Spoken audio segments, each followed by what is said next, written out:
make sure it's not dead.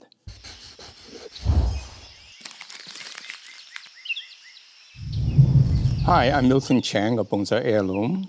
I'm really happy this is becoming quite a community. I think it's really a good idea to think of bonsai as a very beneficial hobby. If you would be kind enough to send me why you pick up bonsai, why you practice bonsai, because the benefit has done is meant for you, I would really appreciate. So with that in mind, let's go for the Q&A.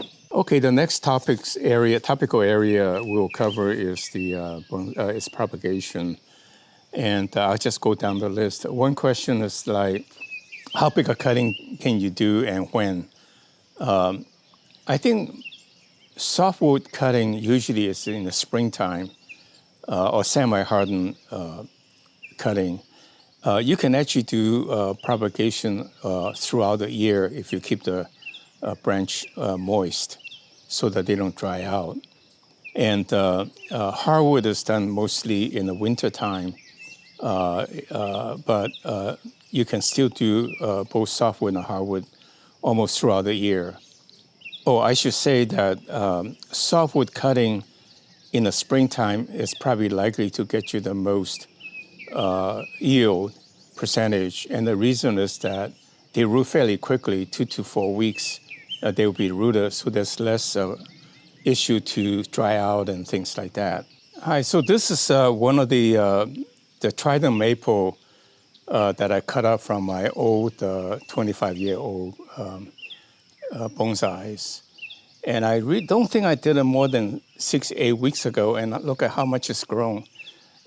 That's really how easy it is to propagate by softwood cutting or semi-hardwood cutting during the spring to early summer months, for that matter, anytime. You just have a lower yield when you cut it at any time of the year. So they're really very easy to get your own, propagate your own material.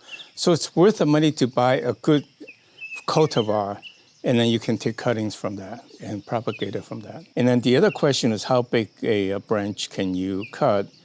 And as I mentioned earlier on, that someone had cut a pretty large pomegranate branch and rooted.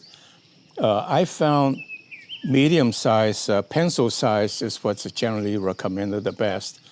And the point is that they grow fairly, trees tend to grow fairly quickly.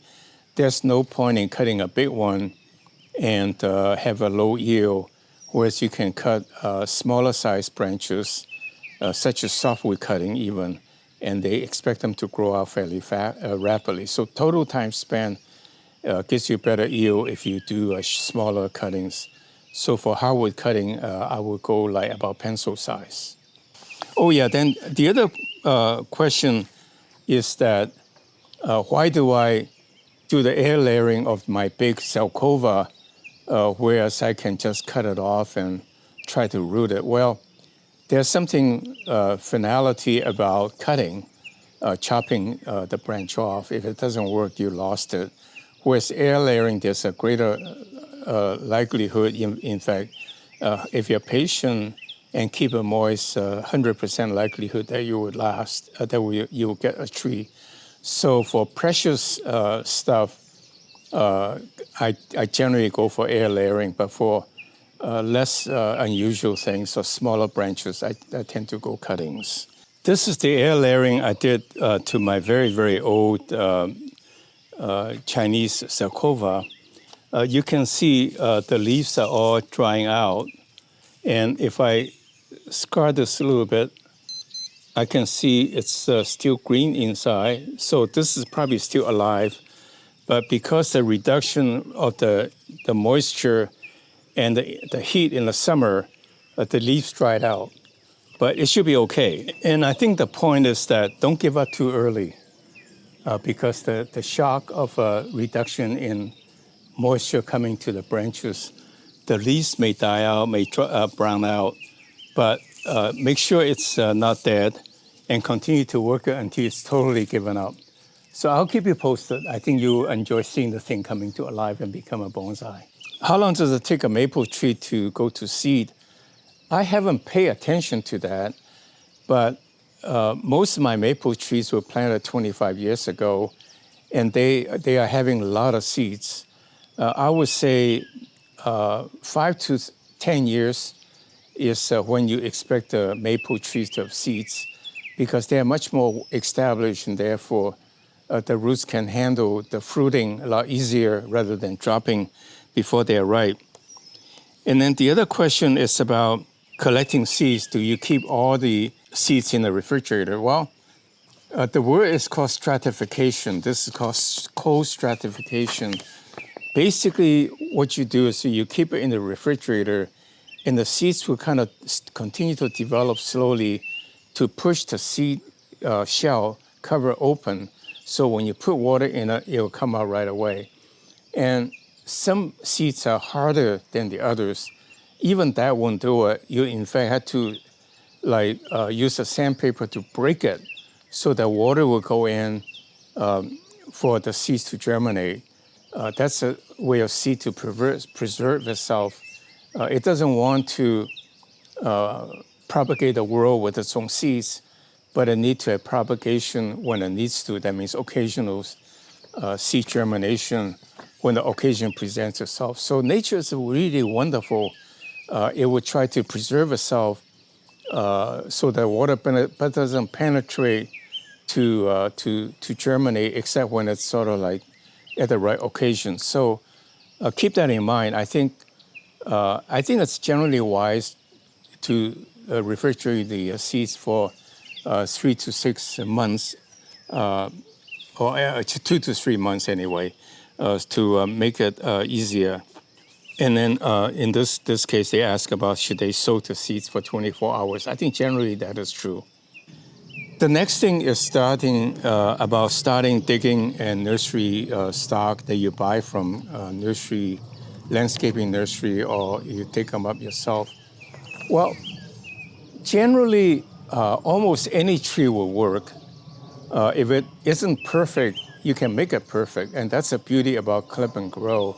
My philosophy is get anything as a starting point, and then you build on it according to your vision. So, for example, when you buy a tree from the nursery for landscaping, generally, like an elm tree, it's generally one stick. They strip off all the bottom branches, make one tree grow, because that's how it appears in most of the landscaping. But you want a short tree, well, what do? You can air layer the top. Gradually, you get several trees, or you can cut it to about, I would say, 60% of the height you want, and let it grow out. And this way, you're really not restricted to any tree you get. And when you have a tree that's too bushy, too many branches, you study it to find the line that you want it to go. And then you cut it back to the basic, and then you build on it again. So I would say almost any tree would do. And if you do want to dig a tree, the best time, of course, is springtime. On the other hand, if you do it carefully, such as cut the roots one section at a time, like over several months or over a year, then you can dig it up at any time. I remember touring in China when they forestry the whole forest or green a whole city. They have a big, tall trees with a root ball no bigger than this, and they strip all of the leaves and all the branches and plant it, and they work. So again, it's always cut back enough branches to compensate for the root loss, to provide adequate moisture to the remaining branches. Do I have done a white birch or mimosa tree? Well, white spire birch is a very nice landscaping tree. Although the problem with birch tree is that the wood is very soft, so it's very susceptible to insect infestation, and you can lose the whole birch forest. And if you want that family, I would recommend Korean hornbeam, which is in a birch family. They also love a lot of water, but it has small leaves, and it's a really nice bonsai material. And the wood is actually very hard. So be selective in the material. I don't like to be too adventuresome, although I tend to dance with a different tune, but still try to stick to the conventional material because they're proven to work as a bonsai. And lastly, the mimosa tree. It's really a beautiful tree. It blossomed very nicely. I went to the web and found several bonsai that have very large trunk and covered with flowers. That's quite pretty. So yeah, it's possible. I don't think they are very cold hardy. So if your area works, I think that should be a good bonsai. Oh, the other one is, have I tried a Buddha belly bamboo? Well, that's a very favorite pot plant in Asia, especially in China, because supposedly they belly out really well when it's tight in a pot. And so if you water it regularly so it doesn't dry out, because bamboo actually likes a lot of water, that should work fine. But as a small bonsai, I'm not sure. But as a potter plant, I think that should be fine. And again, I remind you, bonsai is nothing more than potter plant, whereas punching means a pot, scenery in a pot. The next set is on caring, in terms of carrying the tree. What time is the best time to prune the tree? I'm in southeastern Pennsylvania. I would say, well, you can prune any time of the year, but not too frequently because you want the tree to grow and gain strength. So maybe every 3 months or so in the summertime, and you may even defoliate to see where you're going. Defoliating just means pull off the leaves so you can see where you're going. And after you clip it, they tend to grow vigorously where the buds are left. The other approach is to prune it in the wintertime when the leaves are gone, so you can see where you're going with it. But you can prune anytime. The next set of questions on styling, like what happens if my juniper has too long a branch? Well, in fact, I'll demonstrate my California juniper. When I bought them, they have lots of long branches that are very sparse. And what I did, in fact, is to cut it back to where there's some green left, and then let it grow out closely, densely, so that I can then restyling it. And in fact, when I do that, some greens may come out of the branches. That's not so obvious there's a bud. And so I can now reduce the length of my branch. So yes, juniper, you can cut them back to shorten the branches, but always leave something in the green on the branch. But you can gradually reduce if something else pops out. And do I have tropical ficus bonsai? I don't use ficus because I think of them as houseplants.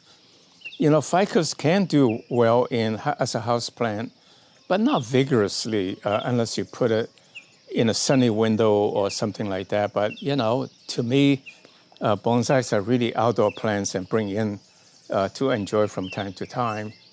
I also have found now that there's more urban living where people live in high-rise more and more so now.